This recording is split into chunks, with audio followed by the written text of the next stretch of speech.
Hey guys, welcome to the Weevster 18 channel. I'm Papa Weev. It is Saturday, February 15th. It's day 16, guys. I'm really excited today. I have an interview with a special man to my heart. He's well respected by many. He's an honorable man. He's a funny man. And he knows a thing or two about life. So I'd like to welcome my dad, a.k.a. Grandpa Weev. Hi, Paul. Grandpa Weev. Sit down there, Frankie. How you doing? I had to say hello to Weev, too. How you doing today? You look pretty good for 45. I'm going to be 46 next month. 46. 46. Really, time went by very, very quickly. Told you he's a funny guy. It went by for you, too, because I remember when you were a young man. I'm an old geezer now. Hey, Frankie. Born 1931, March 18. Correct. You're going to be 89 years young. Yep. How you feeling? I feel good, Paul. But I had a couple of football injuries that are haunting me. I came back mainly my shoulders, I should say, and my lower back. I had the lower back done a few years ago. It's sort of coming back a little bit. But other than that, I thank God that I'm feeling good. I can't play golf, although we're going to try to do it at Weevy's Golf outing. golf outing. Yep. Well, I'll do a little chipping and a little putting with you guys. Anyhow. Looks pretty good for 88. Hey, Frank, listen. You grew up in Greenwich, right? You spent your whole life in Greenwich? Absolutely. Majority of time. Growing up, big difference, I'm sure, between now and how the kids are growing up now, right? Yes, sir. What are some examples you can give, like growing up? What was the difference? Technology, probably a big thing, right? Oh, technology. There was no such thing here as cell phones. Technology probably was the biggest thing that ever happened. Right. In my lifetime, from when I was a young man, Yeah. and now I'm a little older. TVs? Did you even have a TV? There were no TVs. We didn't get that until I went into the service at home. Wow, that was what, in the late 40s? And I went into service in 1949, and we had no TV. We lived up in Greenwich, and so there really wasn't much in the way of technology. Yeah. It was in its infancy. It was starting. Oh gosh, it was starting to grow. You know. Really young in technology. Kids out there, Frank. Now, what would you say to a child? What's important to a young child out there watching? What do you think is important to spread to young children nowadays? Well, number one, I'm kind of a religious chap, and I would definitely tell the young kids to go to church, speak to God. Well, kids today, they have put religion sort of on a back burner. Right. Don't see too many of them in church anymore. But I would certainly tell them to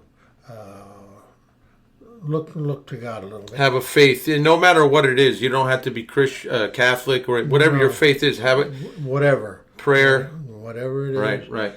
And I would say another thing is be nice to everybody. Kids today, their morality is not very good. Right. You know, in terms of their language, you know. And you and I, when we were younger and we were playing golf together, we came out with some respect. Respect is a big thing. Respect other people and have more morals, so to say. Yeah. So to speak. That's just try to be a good person. Be nice, mainly to be nice and courteous. Yeah. And sometimes I forget that myself. I know. I hear you. I agree with you. But that's very important. From the religious standpoint, remember God is with you all the time. And then you live life on a daily basis and be nice and courteous to everybody. Good point. Take that to heart, guys, you young kids out there, and you older folks too. After high school, Frank, you went into the military, Air Force. You played a lot of sports. Yes. You played a lot of sports through these years. You joined the cops, the police here in town. What happened, briefly, what happened, you were about 25 years old. What happened when an incident with the cops, with the police department? Well, I guess the biggest thing was I got struck by a car at the bottom of Greenwich Avenue. The gentleman who was driving the car, I call him a gentleman. I was going to say, we're not going to mention any names here, Right. but yeah, I agree with you on that. He wasn't quite a gentleman, yep. Yeah, he had a few pops, and I was at the bottom, and I had my back facing him. And I didn't realize what was happening. I was looking up Greenwich Avenue, and I heard screeching of tires. And as I turned around, there was a 1949 Ford station wagon, brand new, coming right at me. And there wasn't anything I could do other than just lean into the hood of the car. I was picked up, carried about 75 feet, and then I was catapulted off. You know, it's like you're going fast and the stop sign. I heard your shoes were thrown. They were still tied, about 100 yards, and they were still tied off your feet. Came out of my shoes, and Wow. and the funny part about the whole thing is, I thought that I had already died. And I always remember this because there was a big circle going around. That you died, around. you mean? Yeah. Oh, that you died. Yeah. Because I just saw it, and it's just all like a kaleidoscope of different parts. Yeah. And I'm going. Wow. So you were close to death, basically. I think so. See, guys, now he was close to death. If he passed away, I may not be here. Steven might not have been here. It was a big day, right? That you survived. It was a great day. Thank God. Frank, you, like I said, you played a lot of sports. You want to show me your hands? Show me your hands there. I don't know if you can see it. Oh. Those are foul tips. Look at this. You can't even bend the fingers. Arthritic from sports. This is from foul tips in baseball, softball. Foul tip. I was a catcher, and it was my fault. Because if you're a catcher, you never catch the ball and keep this hand open. So you have this, you can catch the ball, cover it with your fist. Constant. But I was stupid, and I left my hand open all the time, and I have one here with a split right open, stitches all around. Oh. But you know, those are signs of life and experience, and they were good times, right? absolutely, I'd do it all over again. Good times, good times. Hey, listen, then you moved on, right? You retired from the police department after that. You became a car salesman. You started a life. You met a beautiful woman. Mom, she's a great mother. You had 3 kids, 3 wonderful kids. I was going to say that. You took the words right out of my mouth. I'm just kidding. I'm very proud of my 2 girls and you, my son. That's my life. Right. So you had your beautiful wife. You raised the kids. Yeah. Now you have a mortgage. You got a family. Right now it's getting tough. Right. Life's a little different. You're not playing the sports like you used to. You're not going out enjoying. You're still having a great time. I'm sure. It's different. Oh yeah. But what can you, to the older viewers out there, not so old, let's say, in their 20s, early 30s, starting a family, having kids, having these big responsibilities. What do you say to new parents out there? What do you tell them? What's important to them? Well, if you're a boy or girl, uh, I would advocate them getting into sports. Yeah. And and parents, encourage them to play baseball, football, Right. soccer, any of these games. It's the best thing in the world for a kid. Because it's, you're playing with the camaraderie that you develop Right. between the players and what have you. It's great. They don't have time for all of these narcotics and things that been True. going on, drugs and what have you. You play sports, you don't have time for that. No idle time to sit around. No idle time Right. to sit around and do that. So, Art. Get into art. Just get into whatever makes you feel good, right? anything. And I tell you, Keep busy.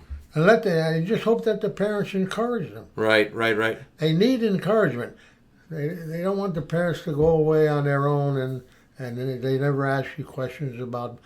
My mother used to go to all the games, baseball games. Right. She was there. See, you have to be there for your children. It was nice. And It was nice. you guys were great as parents. Now, Frank, we could sit here and talk for hours about his life. I mean, just what he's been through and what he's done. But we're gonna fast forward now. You're older now. You're a grandfather, right? Of 3 beautiful grandchildren, right? Absolutely. You played sports with them. You watched them do sports from children to college to pro. I mean, my cousins. One, I know, I can't. One is actually a professional lacrosse player. That's correct. You see one of your grandchildren now. He's sick. He's terminal. What do you do now to handle this as a grandfather? What gets you through this? Well, number one, it broke my heart because I love him. And there's a place in the Koskov Park. Right, they donated. They have a chair. I guess you and your wife and they got that chair. Community, yep. Yeah. Mhm. I put back. Now I go there and when I walk around, I always stop there, and I talk to Weev. Right. And I said, Steve, how are you, Steve? So you're with them in a way. You're still with them. I'll stay 10 minutes and talk to him. That's beautiful. And I love it. I love it. That's beautiful. Way to keep strong with it. He's in heaven. We know this, Frank. We know this. When He knows he's in heaven. He's always going to be with us. That's right. He used to always say, and I remember his words, don't cry for me. I'm going to a better place. Right. That's awesome. That's tremendous. Hey, Frank, you're an interesting man. You're my dad. I love you. I love my mother. I love you guys. This has been a great interview with you. But we have the portion of this interview now. I have 5 questions for you, Frankie. What's your favorite color? I'd say blue. Yeah, me too. See that? I like blue. Blue is a nice color. Your favorite food? What you make, Paul? What? Chicken and broccoli. Chicken and broccoli. You did a recipe on that one day. Did. I got to do more cooking shows, but yeah. Nice. Yeah, Well, delicious. Guys, I learned all my cooking from this gentleman here. Everything that I could do, I learned from him. He does a good job, too. I try, guys. Who inspires you?